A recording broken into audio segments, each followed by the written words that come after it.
अस्सलाम वालेकुम। आपको आज के प्रोग्राम में खुशामदीद। क्या अपोजिशन फिर से इकट्ठी होगी?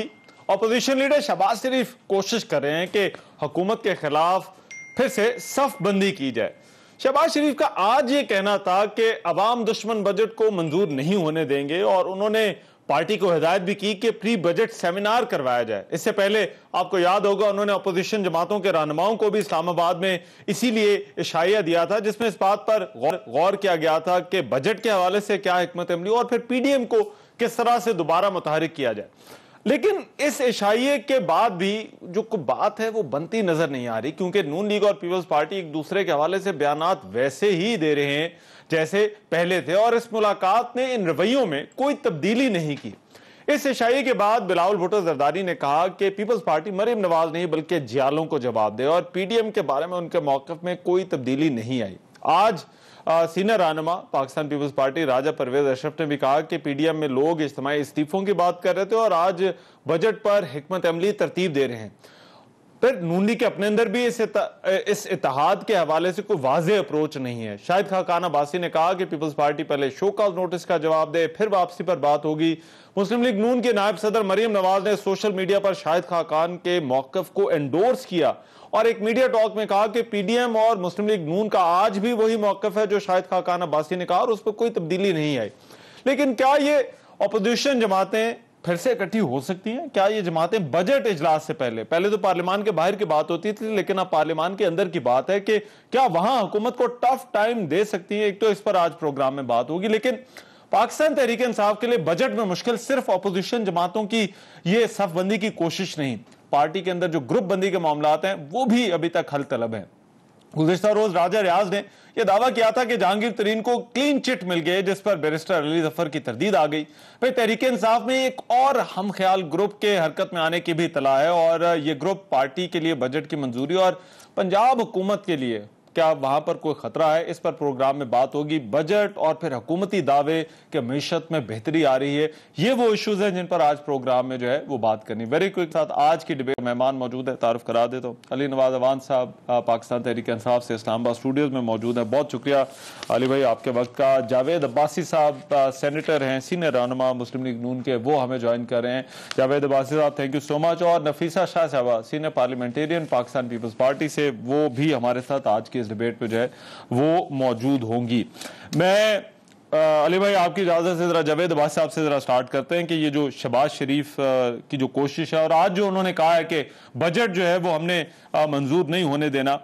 जावेद अब्बासी साहब, ये बाहर जाते जाते शहबाज शरीफ साहब अब लगता है कि एक अपोजिशन लीडर का किरदार अदा करना चाहते हैं जबकि वो बाहर नहीं जा सके, तो पीडीएम को इकट्ठा करने की बात हो रही है, बजट के हवाले से सफबंदी की बातें, ये पहले हिकमत अमली कोई और थी और अब जब हालात बदले हैं तो शहबाज शरीफ साहब ने सोचा चले अब बजट को भी रोक लेते। बिस्मिल्लाहिर्रहमानिर्रहीम, बहुत शुक्रिया। बिल्कुल कुछ नई स्ट्रेटेजी नहीं है, बाहर जाने का मामला उनका इलाज का था, उन्होंने कोर्ट से इजाजत ली थी। आप जानते हैं कि हुकूमत दुश्मनी पर उतरी हुई है, इसके लिए तो कोई कानून नहीं है, कोई अदालतों का मजाक उड़ाना, अदालतों के फैसलों की तौहीन करना, ये इनका रोजमर्रा का मामूल बन चुका है। पहले इन्होंने इलेक्शन कमीशन के साथ जो किया है, चीफ इलेक्शन कमीशन के साथ किया, फिर हाई कोर्ट ने डिसीजन दिया है कि ब्लैक लिस्ट जो गैर कानूनी तौर पर मरतब की जाती है, किसी कानून का उसको बैकिंग भी हासिल नहीं है, उसमें उनका नाम दाखिल था। हाई कोर्ट ने फैसला किया, इन्होंने कहा हम नहीं जाने देते। ये हाई कोर्ट है, मैं समझता हूँ कि अदालतों की ये बहुत बड़ी तौहीन है और बहुत बड़ी ज्यादती इन्होंने की है। शहबाज शरीफ साहब अपोजिशन लीडर हैं, उनकी पूरी ख्वाहिश है कि इस मुल्क की जो आवाम जो इस वक्त पिछड़ी आवाम है, जो मुश्किलात में मुब्तला है, पहले जो 2 बजट हुए इन्होंने वादे किए आवाम से, वो कोई वादा पूरा नहीं हुआ। आप देख रहे हैं कि पुरानी बजट की आप स्पीचेस निकाल लें, महंगाई का तूफान खड़ा है। आप देख लेंगे किस तरह आटे, चीनी और दवाइयों की और पेट्रोल की कीमतों में डाके डाले गए हैं, इतना बड़ा पैसा कमाया गया और उसकी वजह से कीमतें कहाँ पहुँच गई हैं।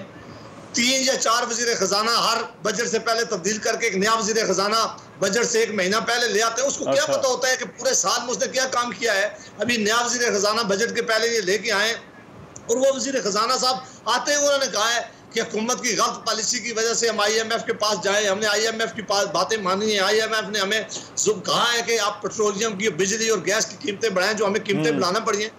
इस वक्त पाकिस्तान माशी लिहाज से बहुत मुश्किलात का शिकार है, महंगाई का तूफान है, बेरोजगारी बढ़ रही है। आप देख लें कि अनएम्प्लॉयमेंट की सिचुएशन देख लें कि लोग नौकरी तलाश कर रहे हैं। इस सूरत में गवर्नमेंट तो जावेद अब्बासी साहब, गवर्नमेंट तो बड़ा वो अपने अचीवमेंट्स आजकल जो है वो ऐसा लगता है गिनवा रही है कि मईशत जो है वो अब बड़ी मुस्तहकम हो गई है, बेहतरी की तरफ है, ग्रोथ रेट के हवाले से जो है वो बातें की जा रही। तो यू डोंट बिलीव ये लोग जो कुछ कह रहे हैं मईशत के हवाले से?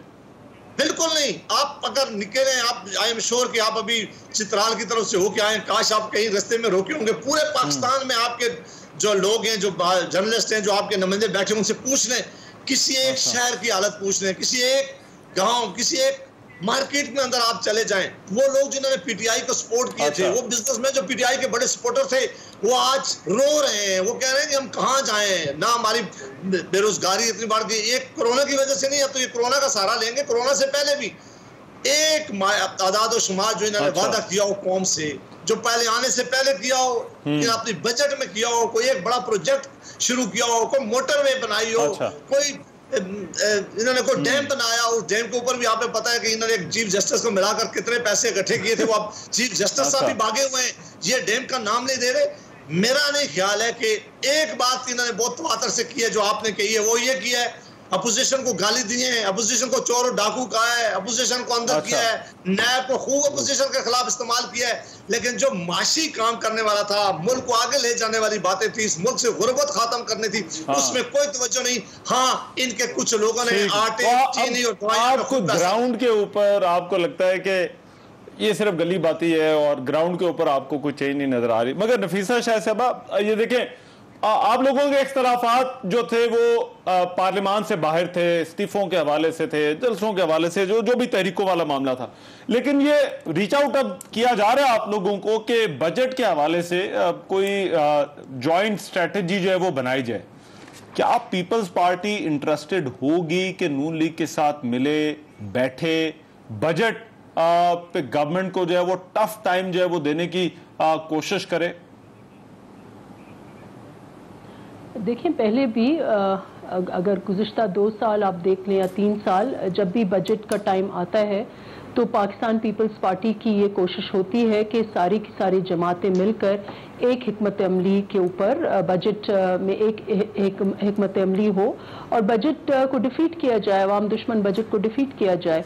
और इस वक्त अगर शहबाज शरीफ साहब वो लीड ले रहे हैं और बहैसियत लीडर ऑफ द अपोजिशन अगर उन्होंने ऐसा इशाया बुलाया है जिसका एजेंडा ये है कि हमारी वर्किंग रिलेशनशिप हो, अच्छी हो, हम एक दूसरे का साथ दें, हम आवाम के आगे अपना मजाक ना बनाएं कि लोग ये कहें कि देखें अपोजिशन डिवाइडेड। अगर हम डिवाइडेड होंगे तो उसका फ़ायदा किसको होगा? उसका फ़ायदा उस जमात को होगा जिसने इस मुल्क के साथ, कौम के साथ एक तसलसल से धोखा किया, फरेब किया। तो इसलिए ज़रूरी है कि हमारी वर्किंग रिलेशनशिप हो पार्लियामेंट में अंदर। जहाँ तक पीडीएम का इशू है तो पीडीएम, मुझे तो हैरत है कि जो सख्त अल्फाज में, एक सख्त लहजे में बात हुई PMLN के कुछ लीडर्स का, मुझे तो लगता है ये उनका ज़ाती मामला है, उनके अंदर के इशूज़ हैं।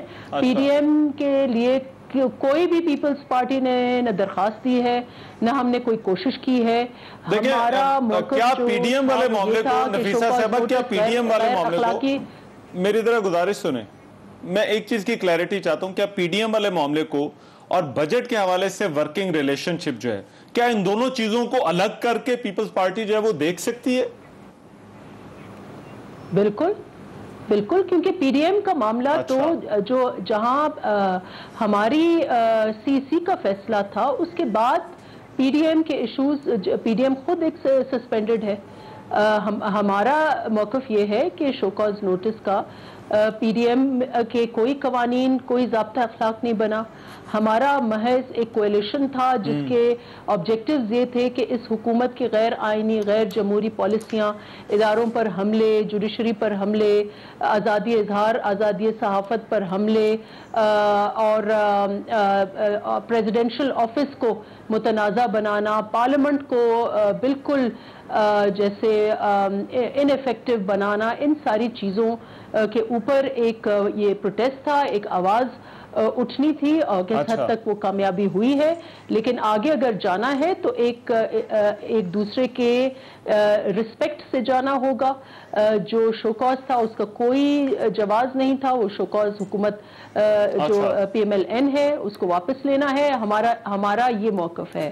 इस वक्त कहीं भी पीपल्स पार्टी ने ये नहीं कहा कि हम PDM में हमें वापस लिया जाए। तो ये इन्होंने ये जो मौक़िफ़ सख्त लिया है नून ने, ये बहैसियत PMLN और PML शीन का जो तनाज़ा है ये उसकी अक्कासी है। ये PDM के पीपल्स पार्टी के खिलाफ ये बयानिया नहीं है।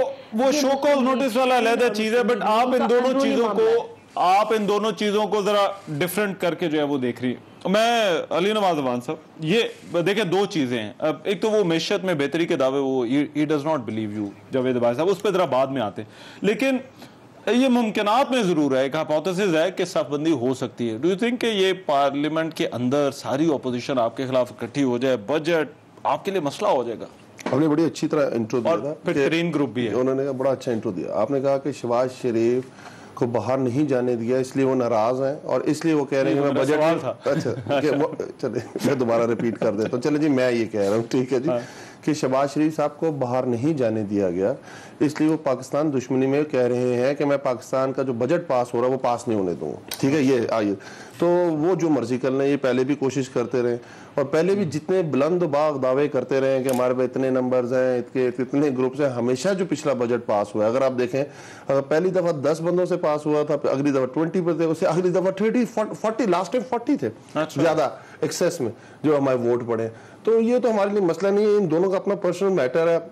वो उनको ये समझ नहीं आ रही वो कि शहबाज शरीफ हमारे लीडर हैं, कि मरियम हमारी लीडर हैं। वो कहते हैं कि Shehbaz Sharif as an opposition leader तो पीपल्स पार्टी को बुला सकते हैं, but as an president PMLN हम उनकी बात नहीं मानते हैं। इनके अपने पर्सनल मैटर्स हैं, पर्सनल चीजें, पर्सनल खलफशार हैं इनकी पार्टी के अंदर, वो खुद ही ठीक करते रहेंगे।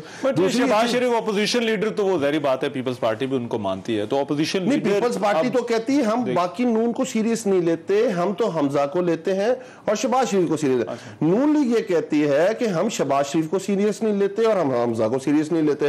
तो ये बात आगे बढ़ नहीं रही, तो इसलिए इनका अपनी पर्सनल चीजें और आगे बात बढ़ेगी भी नहीं। देखिए फैसले होते कब है? फैसले उस वक्त होते हैं जब आपका कोई स्टेक ना हो, आपकी कोई सिमत हो, कोई आपकी डायरेक्शन हो, कोई आपका नजरिया हो, इनका कोई सोच, आप क्या चाहते, क्या लेट्स मिल के क्या करेंगे। इन्होंने कहा था इस्तीफे देंगे, इस्तीफे आपके सामने। इन्होंने कहा आरिया पार करेंगे, वो भी आपके सामने। उन्होंने कहा कि हम उनके खिलाफ निकलेंगे जो ये तरीके इंसाफ को लेके आए। अब एक दूसरे को तमगे लगा रहे हैं कि तुमने डील कर ली, तुमने चाय पी ली, तुमने ये कर लिया, तुमने वो कर लिया। हमारा इससे क्या लेना देना? ये करते हैं जो आपस में इस्तीफों वाली ऑप्शन, जलसों वाली ऑप्शन, ये सारे माहौल जो थे पार्लियामान से बाहर थे। अब दिस इज डिफरेंट। आप ये कह रहे हैं मार खा के वापस पार्लियामान आ गए। मैं पार्लियामान के अंदर क्या डू यू थिंक कह रहे हैं ना कि वो सारी जो इनकी जिन असूल पे PDM बनी थी वो असूल खत्म हो गए। अच्छा, वो जितने इनके तवक्कुआत थी वो खत्म हो गई।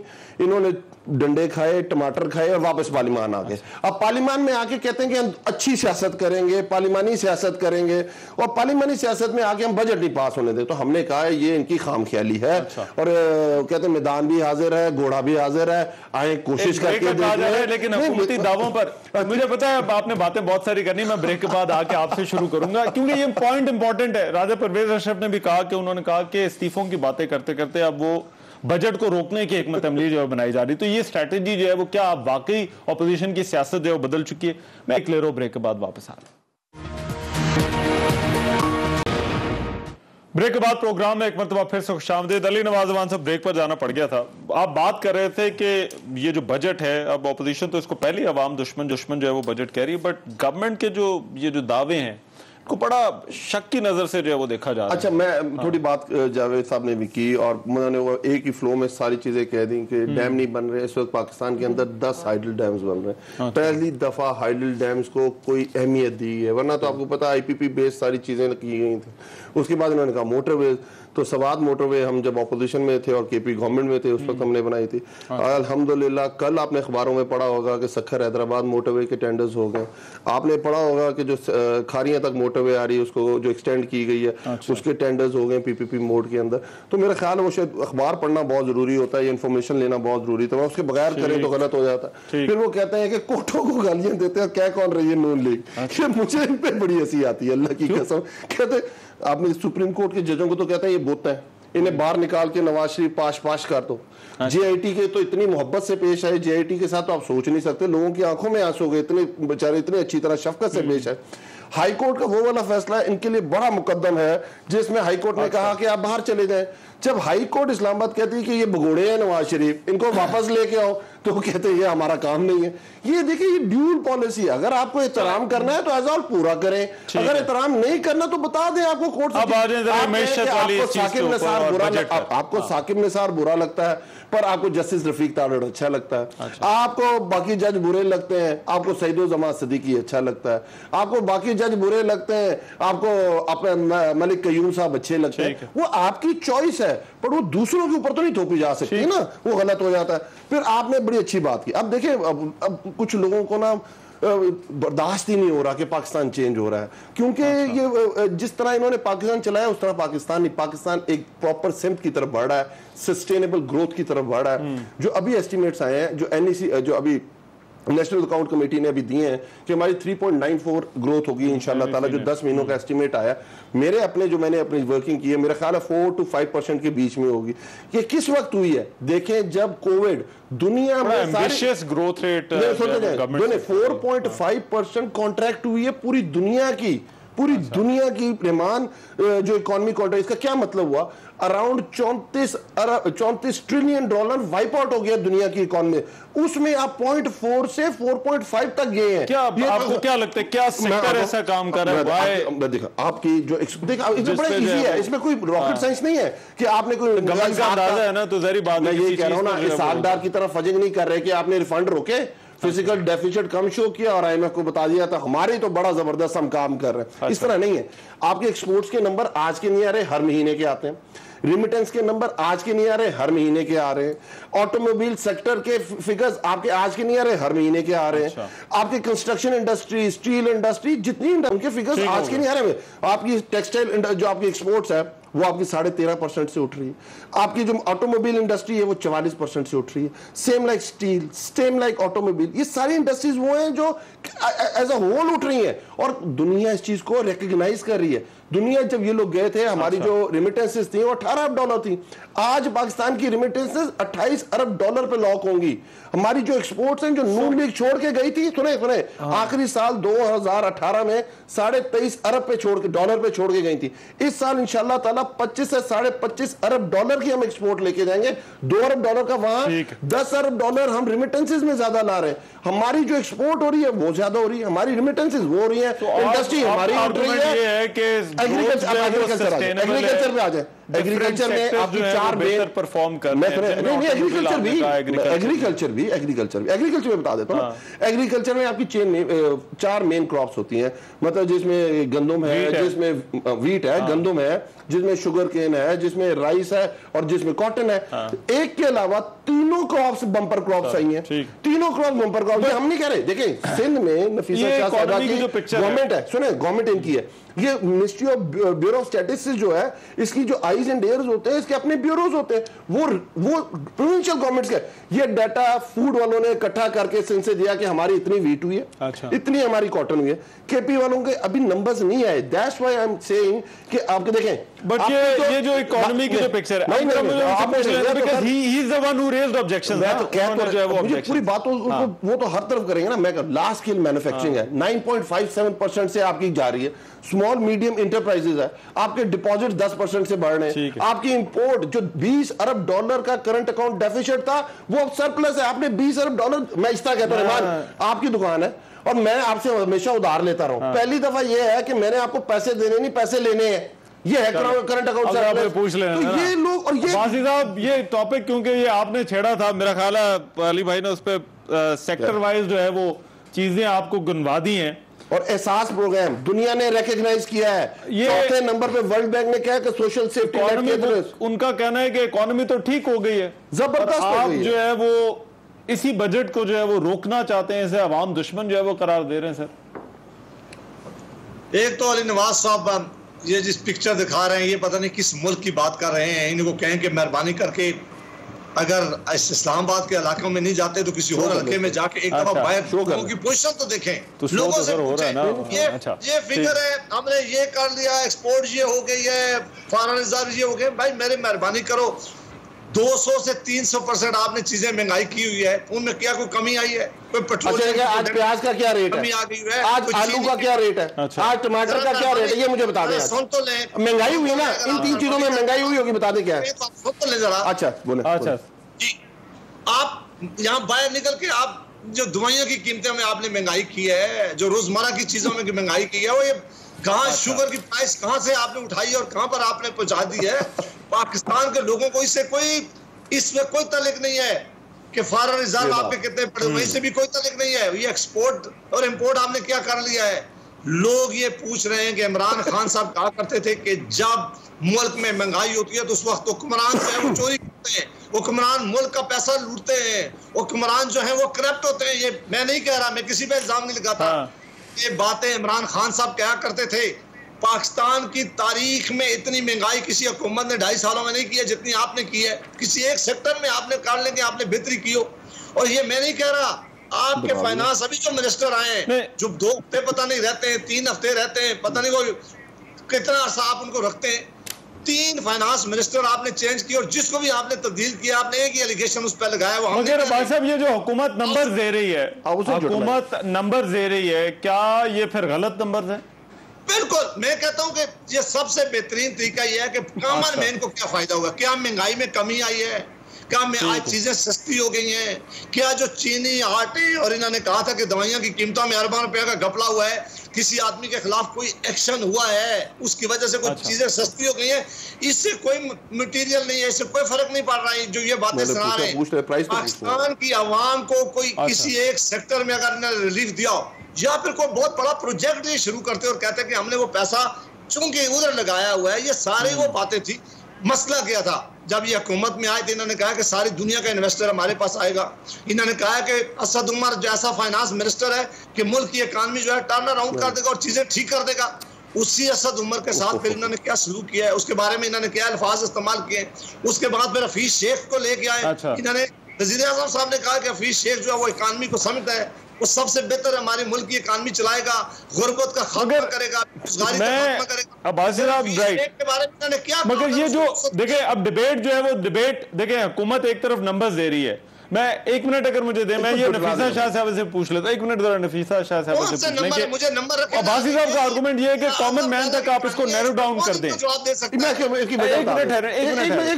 है, कॉमन मैन, वो कॉमन मैन को अगर जावेद भाई को आप कॉमन मैन करें तो कॉमन मैन नहीं है, इनका कॉमन मैन से कोई ताल्लुक नहीं है। अगर आप पहली दफा वो शहबाज शरीफ रुके और आप ये सारे सेक्टर्स के दे रहे हैं, लेकिन दुनिया में क्या तरीका है, सिंपल रूल है। आपको पता होगा जवेद भाई, आपने मैक्रो इकोनॉमिक्स पहले ठीक करनी होती है, मैक्रो जब ठीक हो जाती है तो माइक्रो पे।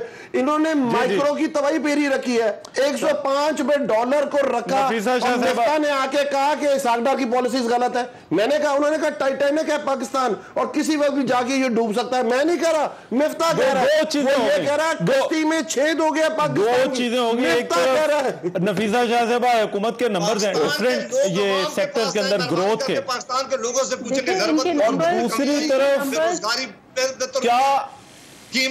क्या इस डिबेट को आम आदमी के साथ जोड़ा जा सकता है? रहमान अजहर साहब, इनके नंबर्स को अगर हम देखें तो मुझे इनके ऊपर बहुत ही बेचारे हैं, बहुत रहम आता है। ये ढंडोरा पीट रहे हैं कि हमने जी एक्सपोर्ट्स जो हैं वो तारीखी लेवल पर बढ़ाए हैं।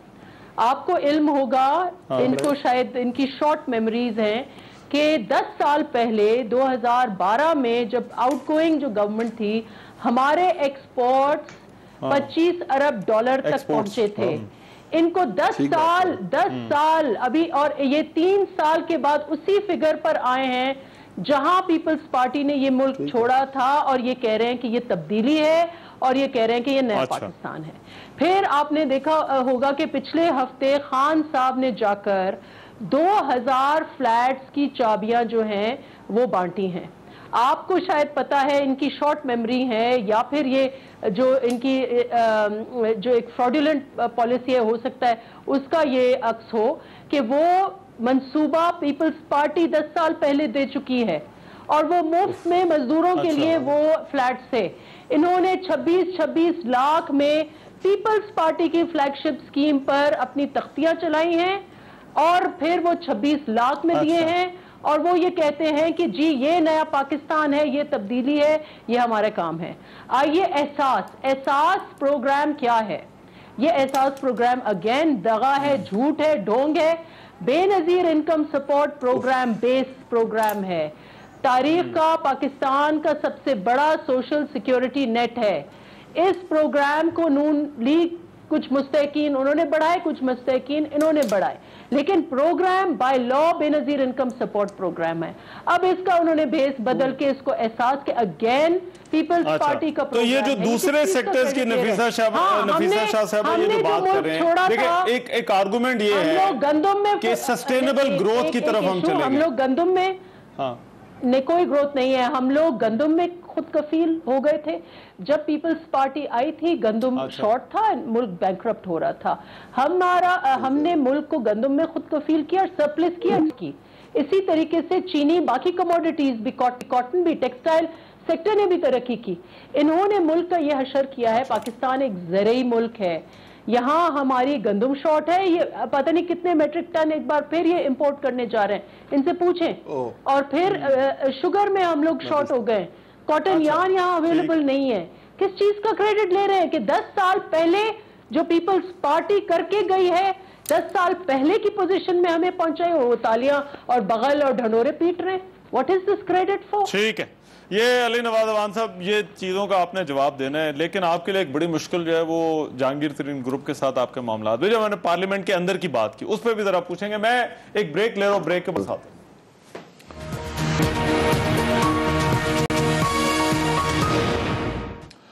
ब्रेक के बाद प्रोग्राम में एक मरतबा फिर खुशामदीद। अली नवाज अवान साहब, इकोनॉमी पे जब बात हो रही थी तो एक तो वो आपके जो नंबर्स हैं उस हवाले से बड़े, और दूसरा ये सारी डिबेट को, ये सेक्टर्स की ग्रोथ को अपोजिशन बार बार ये कहती है कि यार आम आदमी का रिलीफ जो है वो उसका क्या उसको रिलीफ मिल रहा है या नहीं मिल रहा है। ये वो जावेद अब्बास साहब जो बात कर रहे थे, हाँ बात ठीक है, होता ये सबसे ज्यादा इंपॉर्टेंट। आपने जो शुरू में बात की थी ना, जो जिस वक्त पाकिस्तान में हमारी हुकूमत आई थी ना, हमने इसको कंजम्पशन बेस्ड इकोनॉमी से निकाल के सस्टेनेबल इकोनॉमी की तरफ लेके जाना था।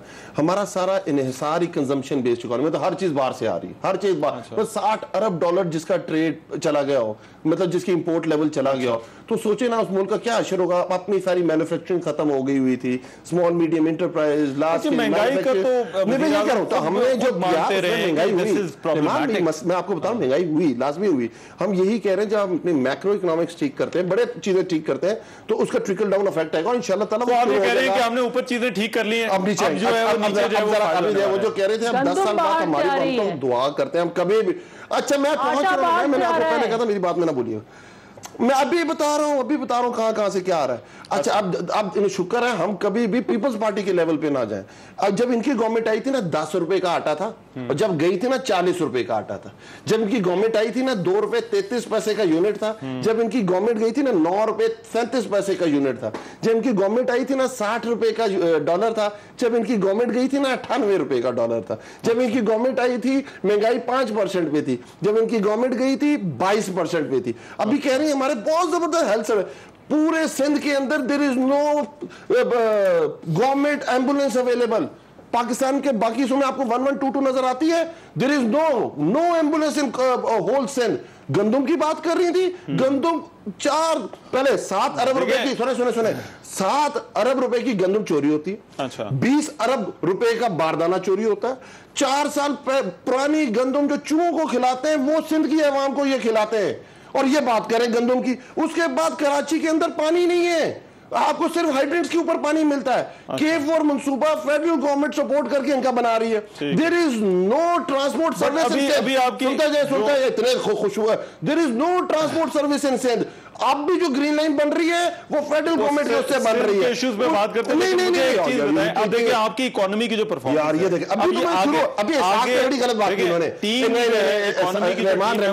एहसास के अंदर नजर साहब लगाए, इन्होंने बात बिल्कुल ठीक की है। जब ये इनकी गवर्नमेंट गई थी $25 अरब पे इकोनॉमी थी, पर जब नून की गवर्नमेंट गई है तो $23.5 अरब पे इकोनॉमी थी। हमने इसको रिवाइव किया। इन्होंने पीपल्स पार्टी की गवर्नमेंट में एक सपोर्ट प्राइस बढ़ी थी, एक तरीके इंसाफ की।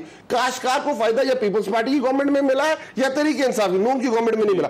एहसास के अंदर बहुत बड़ा हिस्सा BISP का, बेनजीर इनकम सपोर्ट फंड का जो डाटा है बहुत अच्छा डाटा है। उसमें 8.5 लाख लोग जो उन्होंने गलत डाल दिए तो वो हमने निकाल दिए, बट हम उसके इंक्रीज करके उसमें हमने कफालत ऐड की है, उसमें हमने अखुवत ऐड की है, उसके नंबर्स एक इस लेवल पे ले गए कि जब पाकिस्तान में कोविड आया तो देयर इज नो डाटा। हम सब ये कहते थे 25% आपकी लोग पॉवर्टी लाइन से नीचे रहते हैं। हम कहते हैं वो कौन 25% लोग हैं? We don't have any data. आज आपका ब्रॉडर आखिरी बात, वर्ल्ड बैंक की रिपोर्ट पढ़ लें। अगर किसी ने पढ़नी है, उसको उर्दू तर्जुमा चाहिए, मैं देने को तैयार हूं। उसके अंदर बड़ी क्लैरिटी से लिखा है पाकिस्तान उन 5 मुल्कों के अंदर है जिन्होंने कोविड के अंदर बेस्ट स्टिमुलस पैकेज दिया, और हर पाकिस्तान के ब्रॉडर आर्गुमेंट ये है नफीसा शाह साहबा के अब ऊपर वाली चीजें ठीक हो गई हैं, और करेक्ट में फैमरा, ऊपर वाली चीजें ठीक हो गई, अब इसका एक इफेक्ट होगा और नीचे जो है वो आम बंदे को जो है वो रिलीफ मिल जाए। देखिए, करप्शन का हाल ये है कि ये इन्होंने करप्शन के नाम पर वोट किए। इस वक्त करप्ट तरीन हुकूमत जो है, आप जो भी इंटरनेशनल डेटा ले लें, ट्रांसपेरेंसी इंटरनेशनल का डेटा ले लें, करप्ट तरीन हुकूमत है ये। पूरी खैबर पख्तूनख्वा में एक कार्डियक सर्जन, शायद अभी ये डेटा आया है, एक इन्होंने कार्डियक सर्जन पैदा किया है। सारे के सारे इनके पेशेंट सिंध में आते हैं, जो इनको एम्बुलेंसेस की बात कर रहे हैं ना, सारे पेशेंट उनका खर्चा सिंध हुकूमत करती है।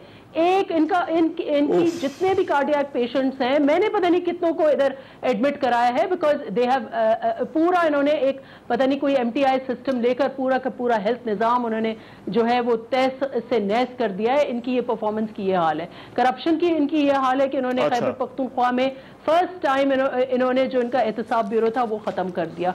बिलियन ट्री सुनामी के नाम पर उन्होंने बिलियंस ऑफ रुपीस जो हैं वो दबा गए हैं। तो इनकी अपनी परफॉर्मेंस के हाल देखें। और जो मुल्क ये किस चीज की क्रेडिट क्लेम करते हैं, गंदम में इंपोर्ट कर रहे हैं, क्या आपने प्रोडक्टिव अभी जो उनके ग्रोथ के फिगर्स हैं, सबसे ज्यादा ग्रोथ जो है वो सर्विसेज सेक्टर में है। सर्विसेज सेक्टर तो आपका कंजम्पशन इकोनॉमी को प्रमोट करता है। ये क्या बात करते हैं, कौन सी प्रोडक्टिविटी वो लेके आए हैं, बेरोजगारी।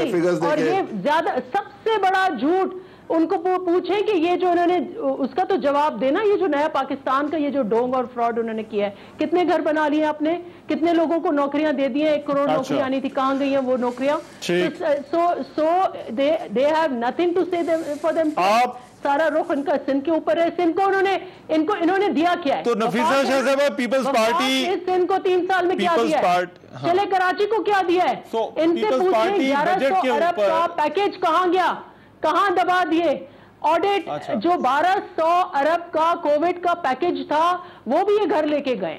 उनका पूछ रहे जी, ये खुद कह रहे हैं इसमें इरेगुलरिटीज है, और सदर साहब ने इनकी रिपोर्टें दबा दी हैं। अब ये बड़े कंफ्लिक्टिंग दावे हैं नफीसा शाह साहबा, ऑपोजिशन के और गवर्नमेंट के। देखिए ये बड़े कंफ्लिक्टिंग दावे हैं, लेकिन ये चीज अब आनी तो पार्लियामेंट के अंदर है, तो पार्लियामेंट के अंदर पीपल्स पार्टी जो है वो इस बजट को रोकेगी। Is that clear? जी बिल्कुल, अवाम दुश्मन बजट होगा तो रोकेगी, बिल्कुल रोकेंगे हम लोग इनका हर एस्पेक्ट जो है बजट का। और क्योंकि इनके फिगर्स सारे के सारे फज्ड हैं, सारे के सारे झूठे फिगर्स हैं, सारे मुतजाद फिगर्स हैं, तो बिल्कुल हम लोग रोकेंगे इंशाल्लाह। कोशिश जरूर करेंगे, जावेद अब्बासी साहब देंगे, अवाम के हक की बात करेंगे, अवाम के रोजगार की बात करेंगे, और महंगाई के खिलाफ बात करेंगे, और इनको लाजवाब करेंगे। होंगे नहीं, आज भी इनकी फ्रंट मगर जावेद अब्बासी साहब ये जो कभी आते नहीं है पार्लियामेंट में। 4 वजीर, वो सही कह रहे हैं, 4 वजीर नहीं, बजट के लिए तो अब आना पड़ेगा ना, ऊपर से ये किस चीज बजट के लिए तो कहीं और जो वजीर भी है वो भी पीपल्स पार्टी के। ओरिजिनलिटी इनकी देखें, ओरिजिनलिटी ये देखें कि अपनी टीम नहीं है, वजीर भी पीपल्स पार्टी के दौर के चुराए हुए इन्होंने। वैसे ये आप इतनी अच्छी जो मईशत में ग्रोथ हुई है तो फिर रहने देते, हफीज शेख साहब को चलाते रहते, वो तो ठीक कर गए हैं आपका। तो मैं इसमें बड़ी क्लैरिटी होनी चाहिए क्योंकि जो IMF के साथ देखो ना, इतनी अच्छी हुकूमत छोड़ के गई थी ना नून लीग और पीपल्स पार्टी, जैसे हमारी गवर्नमेंट आई ना, कहते IMF जाओ, IMF जाओ, IMF जाओ। IMF से क्या लेने थे? पैसे लेने थे ना, क्यों पाकिस्तान में तो छोड़ के नहीं गए थे ये लोग। तो उसकी जो निगोशिएट हुआ था, पहला असद भाई ने किया था और दूसरा निगोशिएट हफीज शेख ने किया था। अब उसे रीनिगोशिएट कर, जब मैं रीनिगोशिएट करना है तो हमारा ये ख्याल है कि हम शौकत तरीन साहब इससे ज्यादा अच्छा रीनिगोशिएट करा सकेंगे। ये तीसरी वजह है। और ये अगर ये कह रहे ना, अगर फाइनेंस मिनिस्टर चेंज है तो जरा पीपल्स पार्टी का टाइम देख लें, 16 दिन का भी। जावेद अब्बासी साहब को वीडियो पे लेते हैं, मिनिस्टर रहा है जावेद अब्बासी साहब को वीडियो पे लेते हैं और फिर ये अपोजिशन की स्ट्रेटेजी जरा पूछते हैं, अपोजिशन लीडर की स्ट्रेटेजी। इस ब्रेक के बाद आ रहा हूं।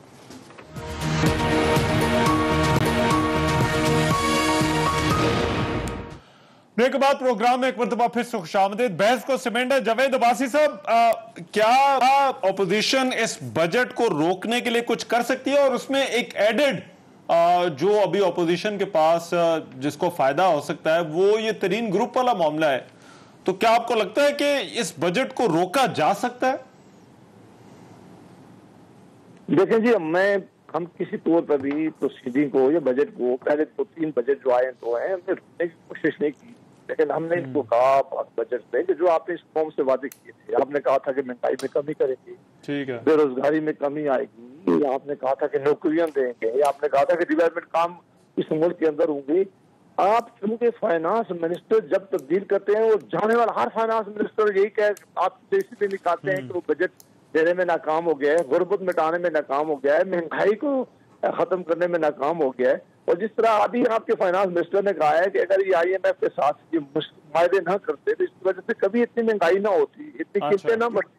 अब चूंकि इस माहौल में हमने कौम जो है वो 2 वक्त की रोटी उसके लिए मुश्किल हो गई है। आप जरा मार्केट में निकले अवान साहब, तो चूंकि बहुत मालदार आदमी है तो इनके पास, इनको तो शायद इस बात का एहसास नहीं होगा, लेकिन अगर किसी और आदमी को आप लें इस वक्त देखें तो पाकिस्तान के लोगों की क्या पोजीशन है, तो इनको है इसलिए कि हम पूरी कोशिश करेंगे कि इस वक्त ये जो बजट है इसको देखेंगे, लेकिन हमें यकीन है कि अगर इस पुराने अवाम दुश्मन बजट की तरह अगर ये बजट भी आया, इसके लिए कुछ जरूर स्ट्रेटेजी बनाएंगे अपोजिशन, मुझे यकीन है, और इनको समझाने की कोशिश कर रहे हैं। इसलिए देखना, अब ये फाइनेंस मिनिस्टर आखिरी तरह में ये लेके आए हैं।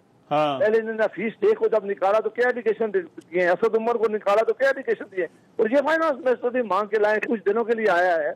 अच्छा, अभी ये एडवाइजर हैं, मेरा नहीं ख्याल कि इनको ये इलेक्ट करवा सकते हैं, इन्होंने भी जाना है। अच्छा, जिस हुकूमत के हर बजट से पहले फाइनेंस मिनिस्टर चेंज होता हो, उसकी आप देख लें कि उसकी माशी पॉलिसी क्या होगी, उसने मुल्क के लिए कितनी बेहतरी की होगी। इन हालात में पाकिस्तान की अवाम जो है वो मुश्किलात में फंसी हुई है, आम आदमी बड़ी मुश्किलात में है, और फिर चीनी और जो शुगर माफिया बैठा हुआ है, और जो दवाइयों में पैसा कमाया गया, और जो पेट्रोलियम में पैसा कमाया गया है, वो तो अरबों रुपए की लोगों को टिके लगा दिए गए, और अब पाकिस्तान की अवाम को कुछ नजर नहीं आ रहा। ये इमरान खान साहब कहा करते थे कि जब महंगाई होती है तो उस वक्त हुक्मरान पैसा कमाते हैं, तो अगर ये सच कह रहे थे तो मेहरबानी करके आज उनके खिलाफ एक्शन। ठीक है, अच्छा अली अवान साहब, जरा कंक्लूडिंग, ऑपोजिशन की अजम्पशन ये है कि माहौल ये है कि ये अवाम दुश्मन बजट होगा, बट डेवलपमेंट फंड्स, ये प्रेशर ग्रुप्स पंजाब के अंदर, तरीन साहब वाला ग्रुप, आपको लगता है हुकूमत के लिए इतना आसान काम होगा, सेल थ्रू होगा, या आराम से हमारा बजट पास होगा? और उसके बाद अब तो हम लेजिस्लेशन फेज में जा रहे हैं। अच्छा, और इंशाल्लाह ताला जैसे ही हमारा बजट सेशन खत्म होगा, आप देखिएगा कि हमने जो वादा किया हुआ है, जिसमें सारी लेजिस्लेटिव चेंजेस चाहिए, इंशाल्लाह ताला वो आप टेबल होंगी नेशनल असेंबली में, हम उसे पास कराएंगे। अभी ये कह रहे थे, अच्छा देखिए होता मसला क्या है, आपके पास नॉलेज ना हो ना तो आपको ओवरऑल बात करनी चाहिए, और अगर आपके पास, अगर आप जो स्टैट्स के और नंबर्स देते हैं ना, तो आपकी क्लैरिटी होनी चाहिए तमाम। ठीक है, अभी ये कह रहे थे कि अभी हमारी दौर बहुत अच्छा, खाकान अब्बासी वजीर आजम जब उसको जो मिनिस्ट्री ऑफ पेट्रोलियम थी, आपको पता है कि पाकिस्तान की 204 स्टेट एंटिटीज हैं, 203 स्टेट एंटिटीज लॉस में थी जब नून लीग की गवर्नमेंट आई, एक बची हुई थी और वो खाकान अब्बासी के हवाले कर दी गई। 157 अरब रुपए का लॉस हुआ स्टेट एंटिटी को। अभी इन्होंने कहा कि हमने सबसे बेस्ट LNG डील की थी, इन्होंने $13 ब्रेंट के स्लोप के ऊपर डील की थी, इस गवर्नमेंट ने $10 9 कुछ डॉलर के ऊपर किए, $4 का फर्क है, $4 खाकान अब्बासी के अकाउंट में गए होंगे। इन्होंने कहा कि हमारे दौर के अंदर से दूध की नहरें बह रही थी, हमारे दौर, सर जब आप 105 के ऊपर डॉलर रखेंगे, इफेक्टिव एक्सचेंज रेट इस वक्त 160 रुपए का होगा। इंटरनेशनल मार्केट से आप डॉलर लेंगे और ओपन मार्केट ऑपरेशन करेंगे, हाँ टाइमली तो आप शायद सस्टेन कर सकेंगे चीजें। होता है यही, आपने तबाही फेर दी कि अगली गवर्नमेंट आएगी वो चल ही ना सके। यार रहमान, आप समझते हैं कि 20 अरब डॉलर जिस मुल्क का करंट अकाउंट डेफिसिट हो और उसके अकाउंट में 7 अरब डॉलर पड़ा, वो बताए कैसे चल सकता है? वो तो दिवालिया है ना, और क्या है इसके अलावा? अभी हालात ठीक हो गए सर, अल्हम्दुलिल्लाह राइट डायरेक्शन है। हमारी इकोनॉमी माशाल्लाह बिल्कुल जबरदस्त 4.5% पे ग्रो कर रही है। अगले साल 5.5 से 6% पे जाएगी। मैं आपको ये बता रहा हूं इंशाल्लाह ताला। दुआ है, नहीं दुआ नहीं, उम्मीद है ऐसे ही हो सर। मैं कह रहा हूं माशाल्लाह, और इंशाल्लाह ताला आप देखेंगे कि आप ये हमारे सामने ना, मैं आपको बता रहा हूं opposition, there is no opposition हमारे से। हमें क्या ऑपोजिशन? पीपल्स पार्टी ये आपस में एक दूसरे की ऑपोजिशन है। हमारे लिए कोई हमारे लिए हमारे टास्क हैं जो हमने अचीव करने हैं, जो हमने लोगों से आप गुड विशेस दे दें। ये जो टारगेट्स बता रहे हैं मुल्क के लिए तो अच्छा ही है सर, इकोनॉमी ठीक हो, मौशी हालात ठीक हो। जी अब्बास साहब, भाई साहब जो जी जी जी जी, मैंने कहा आप भी जो है वो इनके लिए जो है वो गुड विशेस दे दें। ये तो अली भाई कह रहे हैं कि ये 4% अभी है, ये 5% पे भी जाएगी और 5% से ऊपर भी जा सकती है। जी इंशाल्लाह लास्ट ईयर में आप देखिए। देखिए जी, अगर अली साहब की बात सुन लें तो ये तो मुझे लग रहा है कि पता नहीं किस मुल्क की फिगर बता रहे हैं। ये आदमी बड़े अच्छा इंग्लैंड की नहीं बता रहे, क्योंकि उधर की फिगर आपको ज्यादा पता होंगे। करके इस मुल्क की माशी जो हालात है वो हम सबके सामने है। हमें फिगर से कोई तल्लुक नहीं है। ये रोज फिगर हमें बताते हैं। इनसे पूछेंगे क्या जो आपने 300 से 4% महंगाई की है उसमें कोई कमी आई है क्या? जो चीनी में जिन लोगों ने पैसा कमाया उनके खिलाफ कोई एक्शन हुआ है? तो पहले गंदम के स्कैंडल जो हुआ था उनमें क्या हुआ है? दवाइयां में इन्होंने अपना एक वजीर निकाला था, उसमें क्या हुआ है? पेट्रोलियम में अभी हाल ही में इन्होंने जो टाइम खत्म हो गया सर। राइट सर, टाइम खत्म हो गया। बहुत शुक्रिया जावेद भाई साहब, अली नवाज अवान साहब, थैंक यू सो मच। बहरहाल ये गवर्नमेंट के फिगर्स है, ऑपोजिशन जो है वो बड़े शक की नजर से इनको देख रही है, बल्कि मान ही नहीं रही। आज के प्रोग्राम से इतना ही, इजाजत दीजिए, अल्लाह ने के बाद।